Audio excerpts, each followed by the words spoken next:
ನಿಮ್ಮ ಮನೆ ಆಗಿರ್ಬೋದು, ಜಮೀನ್ ಆಗಿರ್ಬೋದು ಅಥವಾ ಆಸ್ತಿ ಅದು ಪಿತ್ರಾರ್ಜಿತ ಆಸ್ತಿನ ಸ್ವಯಾರ್ಜಿತ ಆಸ್ತಿನ, ಇದಕ್ಕಿರುವಂತ ಡಿಫ್ರೆನ್ಸ್ ಏನು ಅದನ್ನ ಈ ವಿಡಿಯೋದಲ್ಲಿ ನಿಮ್ಗೆ ತಿಳಿಸ್ಕೊಡ್ತೀನಿ. ಸೊ ಮೊದಲನೇದಾಗಿ ಪಿತ್ರಾರ್ಜಿತ ಆಸ್ತಿ ಅಂತಂದ್ರೆ ನಿಮ್ಮ ತಾತ ಆಗಿರ್ಬೋದು, ಮುತ್ತಜ್ಜರಿಂದ ಬಂದಿರುವಂತ ಆಸ್ತಿ ಆಗಿರುತ್ತೆ. ಅದೇ ನಿಮ್ಗೆ ಸ್ವಯಾರ್ಜಿತ ಆಸ್ತಿ ಅಂತ ಬಂದ್ರೆ ವ್ಯಕ್ತಿ ತನ್ನ ಪರಿಶ್ರಮದಿಂದ ಕಟ್ಕೊಂಡಿರುವಂತ ಆಸ್ತಿ ಆಗಿರುತ್ತೆ. ಪಿತ್ರಾರ್ಜಿತ ಆಸ್ತಿಯಲ್ಲಿ ಮಕ್ಕಳಿಗೆ ಹುಟ್ಟಿದ ಕ್ಷಣದಿಂದಲೇ ಹಕ್ಕಿರುತ್ತೆ.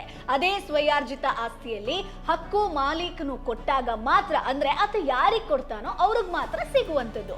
ಇನ್ನು ಪಿತ್ರಾರ್ಜಿತ ಆಸ್ತಿ ಮಾರಾಟ ಮಾಡಬೇಕು ಅಂತಂದ್ರೆ ರಕ್ತ ಸಂಬಂಧಿಕರು ಎಲ್ಲರೂ ಕೂಡ ಬಂದು ಒಪ್ಪಿಗೆಯನ್ನ ಕೊಡಬೇಕು, ಸಹಿಯನ್ನ ಹಾಕಬೇಕಾಗತ್ತೆ. ಅದೇ ಸ್ವಯಾರ್ಜಿತ ಆಸ್ತಿಯಲ್ಲಿ ಆ ಓನರ್ ಯಾರು ಇರ್ತಾರೋ ತನ್ನ ಇಷ್ಟದಂತೆ ಯಾರಿಗ್ ಬೇಕಾದ್ರೂ ಮಾರಾಟ ಮಾಡಬಹುದು. ಇನ್ನು ಪಿತ್ರಾರ್ಜಿತ ಆಸ್ತಿಯನ್ನ ಒಬ್ಬರಿಗೆ ವಿಲ್ ಮಾಡೋದು ಸುಲಭ ಅಲ್ಲ, ಆದ್ರೆ ಸ್ವಯಾರ್ಜಿತ ಆಸ್ತಿಯನ್ನ ಯಾರಿಗಾದ್ರೂ ವಿಲ್ ಮಾಡಬಹುದು. ಅಷ್ಟೇ ಯಾಕೆ, ಪಿತ್ರಾರ್ಜಿತ ಆಸ್ತಿಯಲ್ಲಿ ಎಲ್ಲ ಕುಟುಂಬದ ಸದಸ್ಯರಿಗೆ ಸಮಾನ ಹಕ್ಕಿರುತ್ತೆ.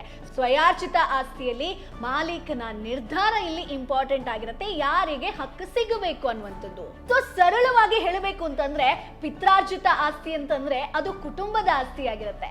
ಅದೇ ಸ್ವಯಾರ್ಜಿತ ಆಸ್ತಿ ಅಂದ್ರೆ ವ್ಯಕ್ತಿಯ ಸ್ವಂತ ಆಸ್ತಿ ಆಗಿರುತ್ತೆ. ಸೊ ಈಗ ಗೊತ್ತಾಯ್ತಲ್ವಾ ಇದೆರಡಕ್ಕಿರುವಂತ ಡಿಫ್ರೆನ್ಸ್. ಮತ್ತೆ ಆಗ್ತದ ಇದನ್ನ ಒಂದಷ್ಟು ಜನರಿಗೆ ಶೇರ್ ಮಾಡಿ.